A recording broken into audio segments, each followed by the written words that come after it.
আজ আমি তোমাদের এমন একটা প্রাণী দেখাবো যা সৃষ্টি ও প্রকৃতির নিয়মের বিরুদ্ধে।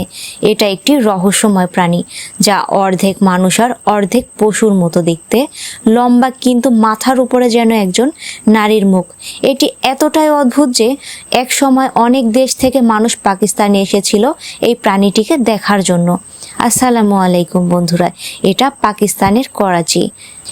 মানুষ এবং অর্ধেক শিয়াল একসাথে দেখা যায় এমন এক রহস্যময় সত্তা। প্রাণীটির নাম ছিল মুমতাজ বেগম। সে মানুষ নাকি প্রাণী, এই নিয়েই ছিল মানুষের কৌতূহল। এক সময় তাকে করাচির একটি চিড়িয়াখানায় রাখা হয়েছিল। এটাই ছিল মুমতাজ বেগমের বাড়ি, যেখানে দেখা যেত মানুষের মাথা আর শিয়ালের মতো শরীর। পৃথিবীর বিভিন্ন প্রান্ত থেকে মানুষ এই অদ্ভুত দৃশ্য দেখতে এখানে আসতো। জানা যায় জন্মের সময় তিনি একজন স্বাভাবিক মানুষের মতোই ছিলেন, কিন্তু পরে গুজব ছড়িয়ে পড়ে যে আফ্রিকায় কোনো বৈজ্ঞানিক পরীক্ষার মাধ্যমে তার দেহকে পশুর মতো করে দেওয়া হয়েছে। এই গল্প দ্রুত মানুষের মুখে মুখে ছড়িয়ে পড়ে। মানুষের মাথা আর পশুর শরীর, এই অদ্ভুত রূপের কারণে মুমতাজ বেগমকে দেখতে বিভিন্ন দেশ থেকে মানুষ আসতো। অনেকেই বিশ্বাস করত তার অলৌকিক কোনো ক্ষমতা আছে, তাই তারা তার কাছে এসে দোয়া চাইতো এবং অনেক অর্থ দান করত। বিভিন্ন দেশের মানুষ তার সঙ্গে দেখা করতে আসতো। ইউরোপের দেশগুলো থেকেও দর্শনার্থীরা আসতেন।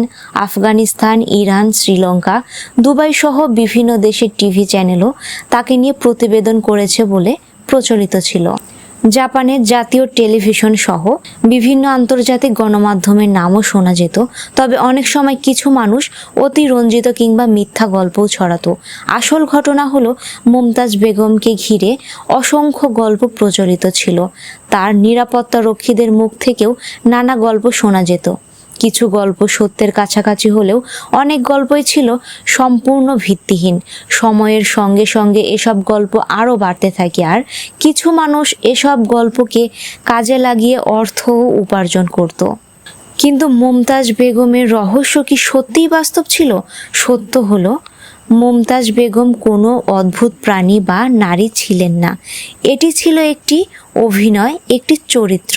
মুরাদ আলী নামে একজন ব্যক্তি প্রতিদিন ভারী মেকআপ করতেন, ঠোঁটে লাল লিপস্টিক লাগাতেন এবং বিশেষ কৌশলে নিজেকে মুমতাজ বেগম হিসেবে উপস্থাপন করতেন।